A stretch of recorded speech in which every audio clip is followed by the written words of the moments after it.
Thanks for tuning in for this, my first video on my new channel. Today is going to be the opening act of a conversation within the Marvel Universe of cosmic proportions. What I'd like to do with the upcoming series is slowly touch on all things cosmic within the Marvel Universe. I'm going to open this series taking a look at Marvel Boy, Captain Marvel, and Quasar.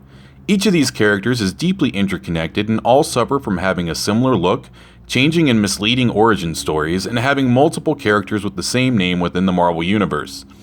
The waters were pretty muddy when I picked up my first copy of Quasar nearly 20 years ago, and I've never found a definitive resource that looks at the larger picture of Marvel's quantum spectrum. Along the way, I'll be touching on nearly every aspect of the Marvel multiverse, and at times I'll even have to step outside of that. I'm excited about this project, and I hope you enjoy. This first video is going to look at the three pre-Marvel Marvel Boys. I've called them the heroes who never were in the title of this video because the first two I'm going to discuss only appear in one story each, and the third was retconned to a work of fiction within the Marvel 616 universe in 2010. The first two Marvel Boys can be confusing due to the fact that both of them have the same name, similar origin stories, and as far as I can tell, the same powers. Despite this, both Marvel Boys are recognized as two separate characters within the Marvel Universe. In order to help differentiate between the two, the last names of their creators are used as their middle names. I can't say for certain, as I have never had the pleasure of reading these two comics, but I don't believe that these differences were ever put into print. Most sources will point to Marvel Boy number 1 as the first appearance of Marvel Boy. But that's misleading. Marvel Boy's first appearance was actually in Daring Mystery Comics number 6, published by Timely Comics in 1940 by writer-artist collaborators Joe Simon and Jack Kirby. Hercules' soul gets worried about the rise of Hitler, so he gets permission from Jupiter to be reborn. Jupiter agrees to this, and Hercules is reborn in Marty Simon Burns. Marty grows up super strong, but tries to keep his might a secret. On his 15th birthday, Marty is visited by a strange shadow who tells him he must take on the identity of Marvel Boy and use his powers to fight evil. And by fighting evil, what he really means is Nazis. Marvel Boy's next appearance comes 3 years later in USA Comics number 7, written by Bob Oksner and published by Timely Comics, where we are given a slightly different origin story. Here we find that Martin Oksner Burns is on a school field trip whereby a classmate knocks a sarcophagus of Hercules over onto him. In the process, he is injured, and the sarcophagus was a vial of Hercules' blood. This blood vial ends up becoming broken and makes its way into Martin's wounds. He soon discovers, shortly afterwards, that he has super strength.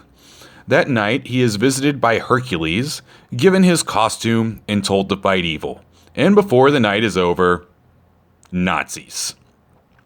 Marvel Boy then shows down against the fifth columnist and their feeder Von Blubber, whereby he successfully thwarts a plan to save the city's subway system from crashing together. Starting in 1950, we get our first appearance of Robert Grayson as Marvel Boy. Marvel Boy number 1 was published by Atlas Comics and written by Stan Lee. After the second issue of Marvel Boy, the comic's name was changed to Astonishing and began to focus on a larger array of sci-fi and horror stories.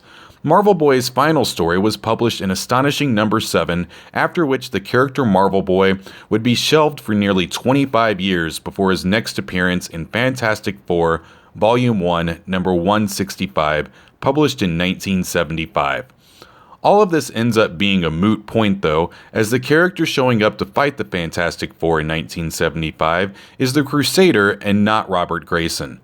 My favorite of these early Marvel Boy stories is an Astonishing number 5 and reprinted in Marvel Super Action number 4, wherein Marvel Boy drops an atomic bomb into the Grand Canyon in order to circumvent an atomic war. That's just too crazy not to love. Everything in the Marvel Universe concerning Marvel Boy was retconned in 2010 with the release of Marvel Boy, the Iranian, written by Jeff Parker.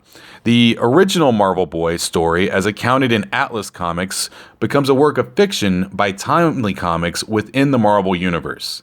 Hang with me now, as this gets a little tricky to explain.